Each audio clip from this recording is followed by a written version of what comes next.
I was in the kitchen, feeling the tension hanging in the air. The table was already adorned with lit candles, casting a soft glow over the romantic dinner I had prepared for Nick. The aroma of roasted meat and fresh herbs filled the room, but even the most enticing smells couldn't dispel the silence that ruled between us. Nick arrived from work, greeting me politely, but I noticed how he avoided making eye contact. There was a hidden insecurity in his behavior, as if he was trying to protect himself from me. We exchanged only a few short phrases as I served the plates. Every sound, every movement reminded me that something wasn't right. When the dinner was served, I hoped it would help change the atmosphere. We sat down at the table, but the conversation didn't flow.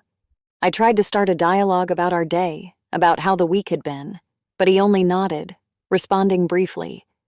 I could feel the coldness wrapping around our interaction, as if there was an invisible barrier between us. Suddenly, his phone rang. He glanced at the screen, and his expression changed. I saw him tense before he stood up and walked into another room, leaving me alone with my suspicions. I leaned on the table, and unsettling thoughts began to creep into my heart. What's happening? Why is he so distant? Minutes passed, and I still waited. Thoughts about who might be calling him flooded my mind. I imagined him talking to someone he found more interesting than me. My breathing became difficult, and I didn't know how to deal with the feeling.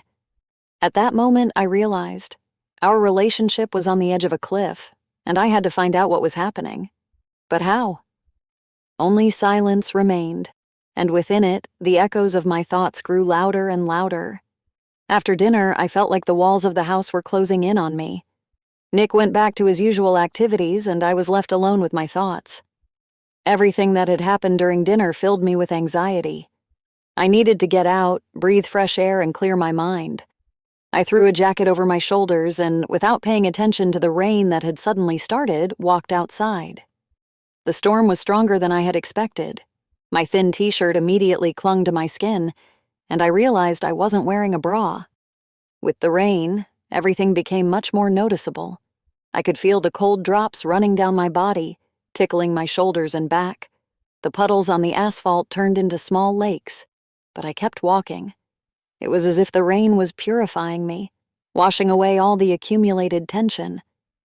Soon I realized I was soaked, and almost slipping on the wet sidewalk, I headed toward the nearest cafe. A soft light flickered through the window, and inside it looked cozy and calm. I opened the door and hurried in, shaking the water from my hair. The few customers inside glanced at me, but I tried to ignore their looks. I ordered a hot tea and settled in a quiet corner, trying to regain my composure. A few minutes later, I saw a familiar face. Paul. I hadn't seen him in years, but he looked almost the same. He spotted me and with a big smile walked over to my table. "Jessica? Is that you?" His voice sounded friendly, almost enveloping, like an old forgotten feeling. "Paul? I didn't expect to see you here," I replied, surprised and smiling. We exchanged the usual pleasantries, reminiscing about old times, but soon the conversation took a more personal turn. I noticed how his eyes lingered on my wet clothes, pausing on my shoulders and then moving lower. The flirtation, which at first was barely noticeable, became more obvious with every passing moment. I could feel the tension in his movements, in the way he held my gaze a little longer than necessary. "You're completely soaked," he said with a slight smile, looking at my shoulders. "Seems like it," I laughed too, trying to brush off his evaluating look. But inside, I felt that this encounter was more than a simple coincidence. It was as if an invisible current was growing between us. The conversation continued in a more relaxed tone, but the air was charged with a tension that was impossible to ignore. Paul seemed too attentive, and I wasn't sure if all this was happening by chance or if I was seeking that attention myself. My wet t-shirt made me uncomfortable, and I tried not to think about what he might see. Yet I couldn't deny that I enjoyed his attention, even though I tried to hide it from myself. We said goodbye after finishing our tea, and I walked back home with the feeling that something inside me was changing. It was just an innocent coincidence, but I couldn't stop thinking about that night and his evaluating gaze. Paul and I began to see each other more frequently. After that unexpected meeting at the cafe, Our conversations became a sort of escape from the never-ending stress at home. We texted each other, and when he suggested we meet at a party with mutual friends, I agreed without hesitation. Of course, Nick was also invited, and I tried to convince myself that there was nothing strange about it, that we were just good friends. But deep down, I knew I was seeking something more in those meetings. The night started quietly. Nick was busy talking to friends, most of whom I didn't even know. It seemed like he was deliberately keeping his distance from me, though maybe it was just my thoughts building walls between us. I felt alone, despite the noise and fun surrounding me. Paul arrived a little later. His usual confidence and smile seemed to stand out amidst the crowd. Our eyes met, and I saw him approach me with a glass of wine in hand. "I'm glad you came," he said with a soft smile as he reached me. "Me too," I replied, feeling my heart begin to beat a little faster. Our conversation was light, as always, but underneath the trivial chatter I could feel a growing tension. We talked about everyday things, work, how little we had seen our mutual friends. Everything seemed safe until Paul unexpectedly leaned in closer to me. "You look amazing, Jessica," he whispered in my ear in a voice soft and low like the rustling of leaves. His hand rested lightly on my waist, as if it were a casual gesture. I froze. For a moment, that light, almost innocent touch overwhelmed me. There was more than friendship in that touch.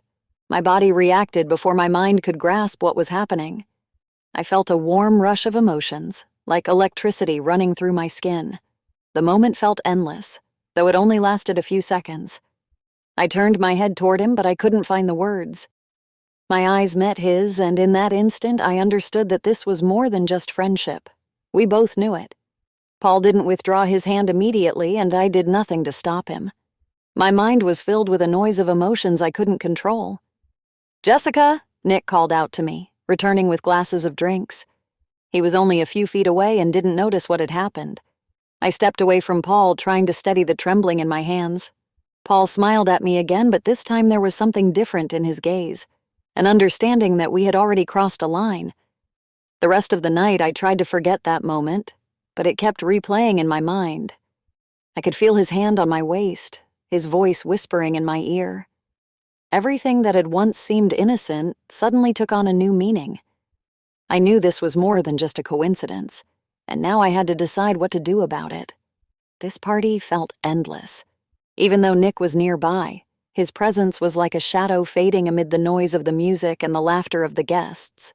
He had gone off to get some drinks, and I was left alone again, watching the flickering lights and the people dancing. Paul, as always, was close, and it didn't seem like a coincidence. Everything felt so natural, but inside me, the feeling that we were crossing more and more boundaries with each step kept growing. We moved away from the crowd into a more intimate corner, away from curious glances, where the shadows softly enveloped us in semi-darkness. The music played distantly, creating the illusion that we were alone, as if the world around us had ceased to exist. Paul looked different. He wasn't the relaxed friend I knew. There was something new in his gaze, something deeper. He sighed, leaning against the wall near me. We were so close that I could smell his cologne, soft and familiar. "Liza and I hardly talk anymore," he said suddenly, looking at the ground. "Everything that used to connect us seems to have disappeared." I looked at him, and for the first time I understood that he felt the same way I did. The same coldness, the same loneliness, the same longing to find someone who understood.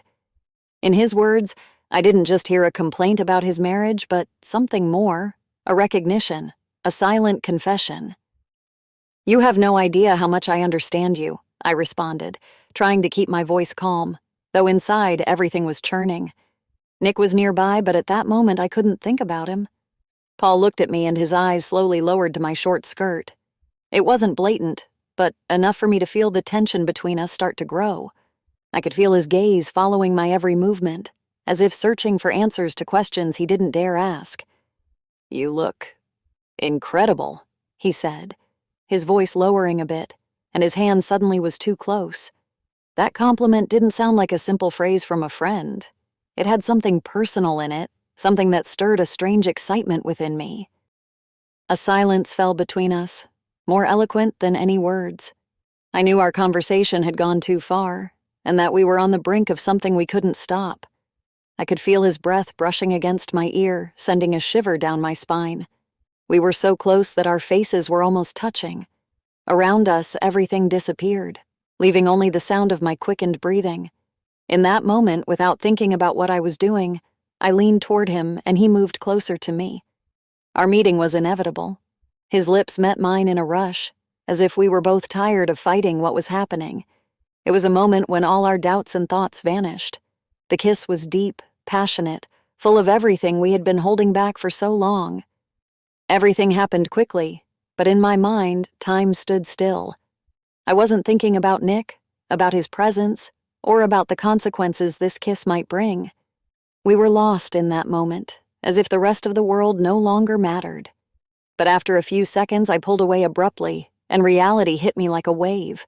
My gaze darted toward the room where Nick could return at any moment, and my heart pounded even harder. "Paul?" I began, but he just looked at me with an expression that said it all, knowing that nothing would ever be the same again. We stayed there, caught in the moment. Our faces were only inches apart, our breathing mingling with the distant, muffled sound of the music playing in the background. After the kiss, I couldn't take my eyes off his. My heart raced uncontrollably. It felt as if the whole world had disappeared, leaving just the two of us trapped in this forbidden whirlwind of emotions. Licking my lips, still tasting him, I nervously bit my lower lip, trying to regain control. My mind screamed that all of this was wrong, but my body refused to obey. Inside me was a storm of desire and guilt. At that moment, Nick approached, smiling, offering me a glass of champagne. He suspected nothing. His expression was relaxed, as if nothing had changed, as if nothing had happened in the world. "I want to go home," I blurted out suddenly without looking at him. My voice trembled, and I could feel a mix of excitement and fear spreading through my veins. Nick looked at me in confusion. His expression showed surprise, but he didn't argue. "Of course, if you want to, let's go," he replied, his voice calm and kind as always. But inside me, everything was in turmoil.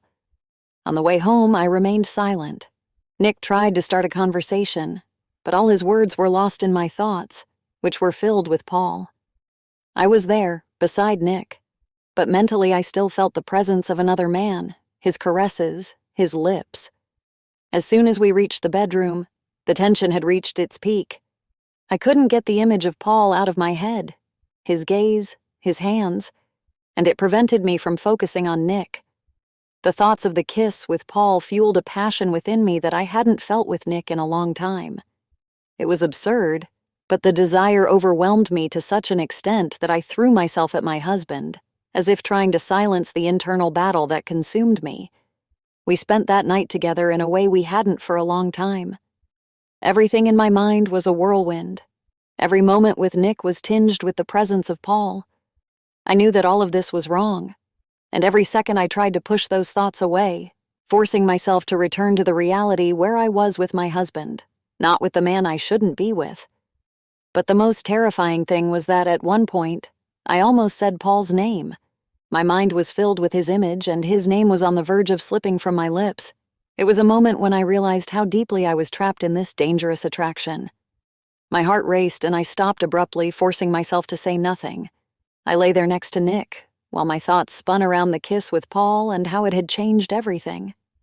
I realized that I had spent the night with my husband not because I truly wanted to, but because Paul had awakened in me a passion I thought was long lost. This terrified me. I looked at Nick, who slept peacefully beside me, unaware of anything, and inside me, everything was upside down. I knew that the night we had spent together wasn't about us. It was a night born from that kiss, which hadn't been with him. That realization pierced me to my core. I knew all of this was wrong, but I had no idea how to stop this whirlwind of emotions. Several days passed since that night, but my thoughts wouldn't leave me alone. I tried to focus on my daily tasks, on life with Nick.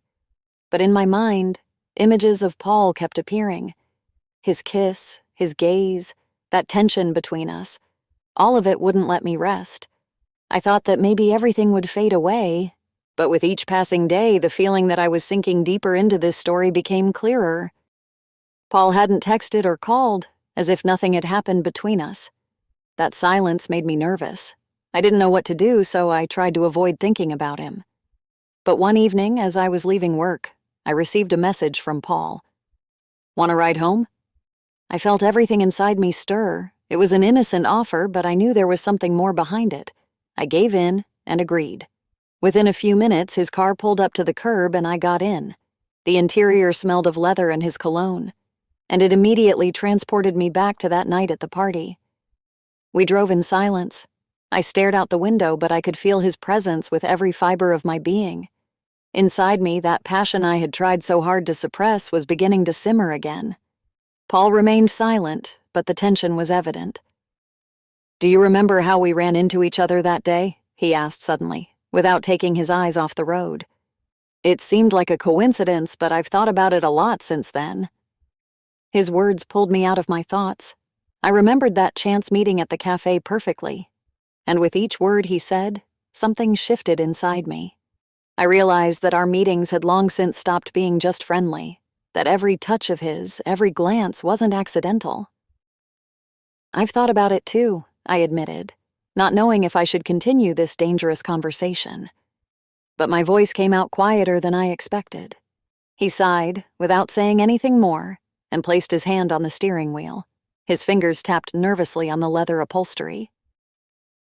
It was at that moment that I realized everything happening between us could no longer be ignored. The atmosphere in the car was filled with that invisible but palpable tension. I felt it in every part of my body. Suddenly he turned toward me, his gaze intense and penetrating. His hand brushed mine, and this time I couldn't suppress my reaction. Everything inside me ignited, as if it had been waiting for a spark to set it alight. That touch was no longer casual. It carried something more, something inevitable. I could feel my body responding to his actions, and the closeness between us became more and more enveloping. Before I knew it, our lips met again in a kiss. But this time, it was different. The kiss was more urgent, filled with the emotions we had been holding back for so long. Paul pulled me closer, and at that moment I felt his hand slide down my back, and then his fingers, gently but firmly, touched my waist. This was more than just a kiss. It was a desire that knew no bounds. My thoughts tried to resist, but my body had already surrendered to these emotions. His hands wandered over my body, and I could feel reality fading away. Each touch of his was more insistent, and I understood that this was no longer a game, no longer innocent flirting. The car had stopped, and I suddenly realized we hadn't been driving for a while. I pulled away, breathing heavily, and for a moment our gazes met. There was something more in his eyes: desire, determination, passion. But there was also fear. I knew we had crossed a line from which there was no return. Paul remained silent, and I didn't know what to say. The air in the car had grown thick, laden with unspoken words and suppressed emotions. My hands trembled, and I knew that one more step would destroy everything I had with Nick. But stopping now seemed almost impossible. After meeting with Paul, I returned home, but the feelings left by the kiss in the car wouldn't leave me. The evening passed in a haze. Nick talked to me, maybe about work, but I wasn't listening to what he was saying. My mind was occupied with something else: the image of Paul, his caresses, how his hands had moved over my skin. Inside me, that forbidden desire still pulsed, and I couldn't stop it. When it was time to go to bed, I felt relieved. Maybe sleep would distract me, make me forget. Nick, as always, lay down first and, turning toward the wall, fell asleep almost immediately. Between us in bed was a void that grew wider each day. He was beside me, but in reality, he felt so far away. We had stopped talking, stopped being who we once were to each other. I watched his back, feeling that what we were separated by was not just physical distance, but something much deeper. I turned off the light and settled on my side of the bed, trying to fall asleep. But as soon as I closed my eyes, Paul appeared before me again. At first, everything was blurry, light touches, his voice distant. But with every passing moment, the image became clearer. In my dream, we were alone, just the two of us. His hands embraced me, as if it were the most natural thing in the world. His caresses brought a wave of sensations that I hadn't felt with Nick in a long time. With each dream, our scenes became more sensual. I could feel his breath on my neck, his fingers softly trailing across my skin. In these dreams, there was no guilt or fear, only desire, which seemed right in that moment. His eyes looked at me with the kind of passion I had longed for. I woke up abruptly, as if someone had pulled me out of that illusionary world. My forehead was covered in cold sweat, and my breathing was erratic. I felt my body burning from those fantasies, as if they had actually happened. My heart pounded in my chest, and my thoughts kept returning to Paul, as if he were right there with me. I lay in the darkness, unable to sleep again. Thoughts of Paul tore me apart inside. I knew that what I felt for him could no longer be ignored. These dreams weren't just an expression of desire. They were a manifestation of what was happening to me in real life. Paul had filled all the empty spaces that Nick had left behind. Nick continued to sleep beside me, unaware of what was going on inside me. His distance had become even more apparent.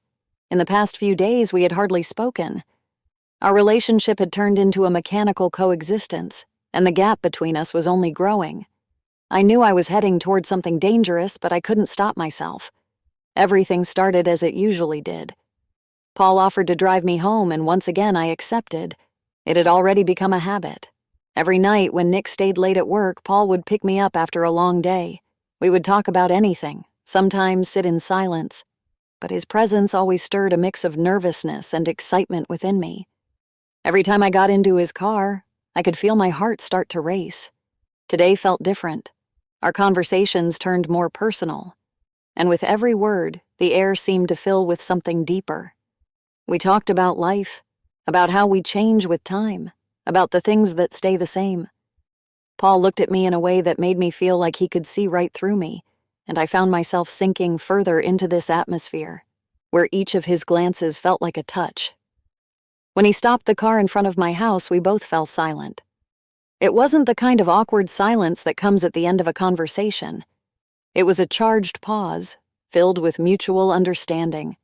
Inside me, a storm of emotions brewed. I knew I was standing on the edge of an abyss, but the desire to step back was growing weaker with each passing second. Without saying a word, Paul reached out and took my hand, his fingers brushing my skin with a softness that ignited a flame inside me. My breath quickened, and I knew I couldn't resist any longer. Our eyes met, and everything we had been repressing for so long finally erupted. We didn't say a word. In an instant, Paul pulled me closer and our lips met in a kiss. This kiss wasn't just an impulse. It was a passion we had both held back for far too long. His hands moved along my back, drawing me even closer to him, and I felt myself fully giving in to the moment. My body responded instinctively.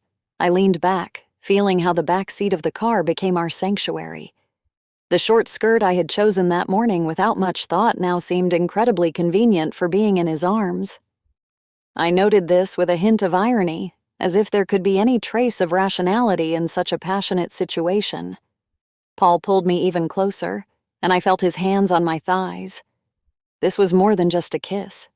It was a desire we could no longer contain. Every touch, every movement was filled with that spark we had both been holding in. I could feel everything else disappear. It was just the two of us, caught in this moment where passion consumed everything. We couldn't stop. His hands grew more insistent, and I realized this was no longer just an explosion of feelings. It was something much deeper, something uncontrollable. The whole world outside the car seemed to cease to exist, leaving just us alone with our passion. I gave in completely to the sensation, allowing myself to forget everything around us. It was like diving into a deep, turbulent river, pulling us further and further in. Each moment in his arms felt like both an eternity and a fleeting instant. But deep in my mind, I knew there was no turning back. We had crossed a line from which there could be no return. I got home late that night. After being with Paul, the emotions still burned inside me. We had spent several hours together, and even after I got out of his car in front of our house, I could still feel his touch and hear his whispering voice. My mind was swirling with thoughts about what I was doing and what this could destroy, but the passion was still alive within me. I had hoped that Nick, as usual, would be late from work, giving me time to calm down and pull myself together before he returned. But when I opened the door, I saw that the lights were on. Nick was home. I felt a chill spread through my chest. He stood in the hallway waiting for me to arrive. My heart started pounding. My mind searched for excuses, justifications, but I couldn't find anything that sounded convincing. "Hey," I tried to sound as calm as possible. "Paul was just passing by and offered me a ride. It was a coincidence." Nick said nothing. His eyes were watching me carefully, as if trying to extract the truth from the depths of my soul. The air was thick with tension. I tried not to meet his gaze to avoid giving myself away, but he had always been good at picking up on the little details. His gaze swept across my face, lingering on my slightly smudged lipstick. Then he frowned, as if noticing something, and took a step closer. I could feel him sniffing slightly. There was still a faint trace of Paul's cologne that I hadn't managed to wash off. "Are you sure it was just a coincidence?" His voice was calm, but it carried a coldness that made me shiver. Inside, I felt everything tighten. I knew my lie was too weak to hide the truth, but all I could do was continue trying. "Of course, Nick. It was just a coincidence," I repeated, trying to keep my voice steady. "And the cologne, is that a coincidence too?" His voice grew even colder. I froze, unable to find words to respond. For a moment, the silence between us was suffocating, and I realized that my deception had failed. Not wanting to continue the conversation, I muttered something unintelligible and headed to the bathroom to wash away the remnants of my time with Paul. I closed the door and quickly turned on the shower, hoping that the hot water would wash away not just the cologne, but the guilt as well. I hoped that by the time I came out, Nick would have calmed down and we could somehow avoid this conversation. But I was wrong. Nick was just outside the bathroom, his suspicions still simmering. As soon as I left, he had resolutely picked up my phone, which I had left in the kitchen, and began scrolling through the messages. His heart raced when he saw Paul's name among the recent texts. Without waiting for explanations, he stormed into the bathroom, unbothered by the fact that I was still in the shower. "Did you really think I wouldn't notice?" His voice was like a gust of cold wind. The hot water poured over me, but suddenly I felt a chill on my back as he turned the knob, making the water icy cold. "What are you doing?" I cried, trying to get out of the shower, but he blocked the way. The freezing water drenched me and my body trembled. "You're lying to me!" he shouted with a barely contained fury. "I saw you with him. I can smell him on you." He stood in front of me, not letting me leave. I felt the cold to my bones, but what tore me apart even more was the fear and guilt I had been trying to ignore. "Nick, it's not what you think," I started to say, but he cut me off sharply, grabbing my arm. "I found your messages." His voice was low, but every word hit me like a stone. "Did you really think I wouldn't notice? That you could keep doing this forever?" I trembled, not just from the icy water, but from the terror of what was happening. Nick wasn't just angry. He was shattered, and I realized that everything was over. The water continued to pour down, and with every drop I could feel our past, our marriage, dissolving like an illusion, destroyed by my own hands. After the shower, Nick stood in front of me, his eyes cold and distant. I was soaking wet, trembling not only from the freezing water, but also from the fear of what would happen next. There was nothing left between us, just emptiness, betrayal, and bitterness. His eyes reflected a mixture of disappointment and contained fury, an anger that simmered just beneath the surface.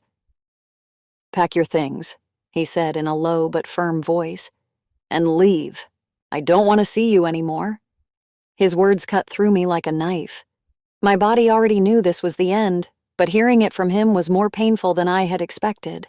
I stood there frozen, trying to comprehend what was happening. But inside, there was only chaos. I had destroyed everything we had. Without saying another word, I went to the bedroom, feeling his heavy gaze on my back. I grabbed a suitcase and started packing my things, trying not to think about how this would be the last time I would be in our home. Nick remained in the hallway, silently watching me pack my life into a few bags. We exchanged no more words. In a short time, I was out of the house, my hair still damp, my belongings hastily packed, and my mind completely lost. I knew I had nowhere else to go except to Paul's. I called him, and after a few long rings, he answered.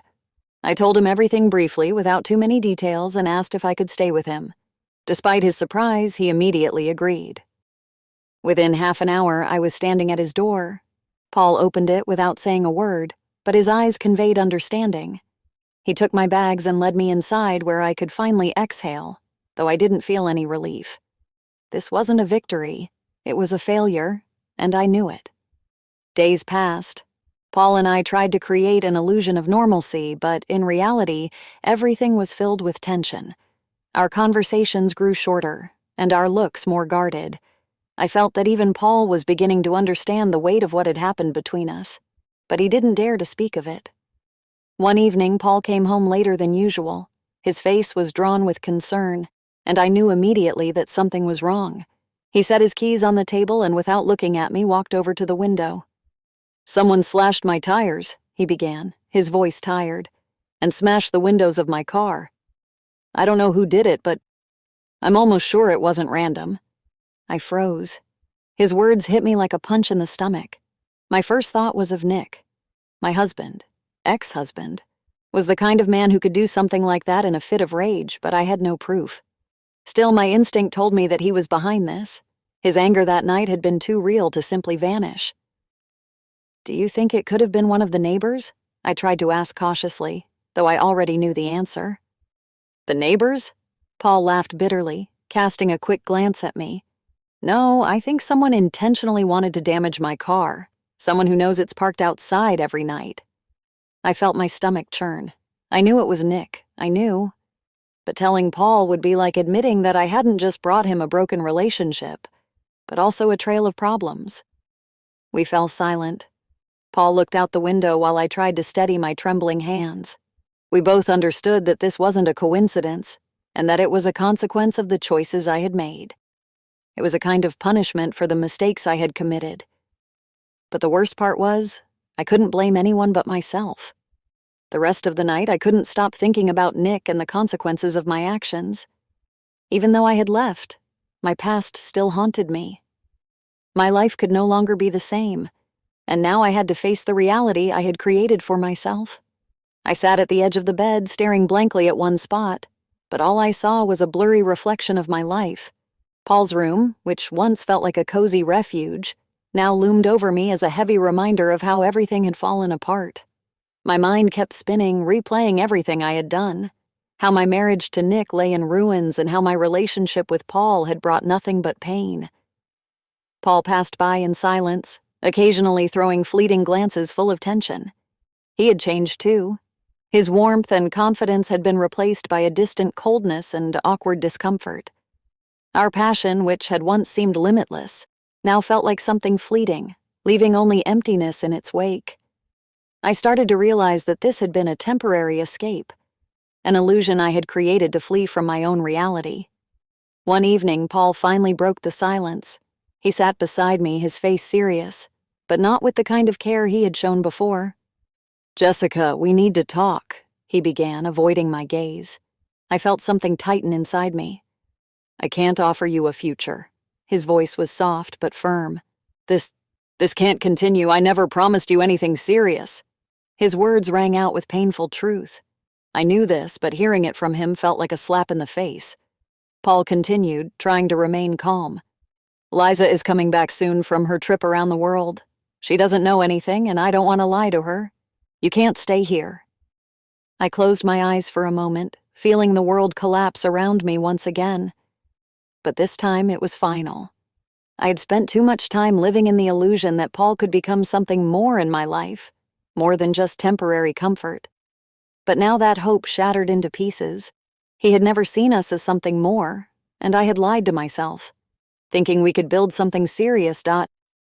My relationship with Paul had been nothing more than an escape from reality, from a broken marriage, from the void I had tried to fill for so long. But now, with everything exposed, I saw the reflection clearly, broken and distorted, but a reflection of my own choices. Paul stood up from the bed without saying another word. I remained seated, lost in my thoughts. Everything I had once considered a refuge now faded before my eyes as a simple illusion, an illusion that had lasted too long. I realized that I hadn't just lost Nick. but I had lost myself too. I had tried to fill that void with Paul, but it had only been a temporary fever, one that ended as abruptly as it had begun. Now I stood before the emptiness that remained, knowing that I had to start again. But how? How do you put the pieces back together when all you see in the mirror are the fragments of a life you've destroyed with your own hands? The last few days passed in a blur. I wandered through life trying to understand what to do next, but each morning started with the same question: what now? I had lost everything. My marriage with Nick was destroyed, and my relationship with Paul had turned out to be nothing but an illusion, a temporary escape from reality that I could no longer return to.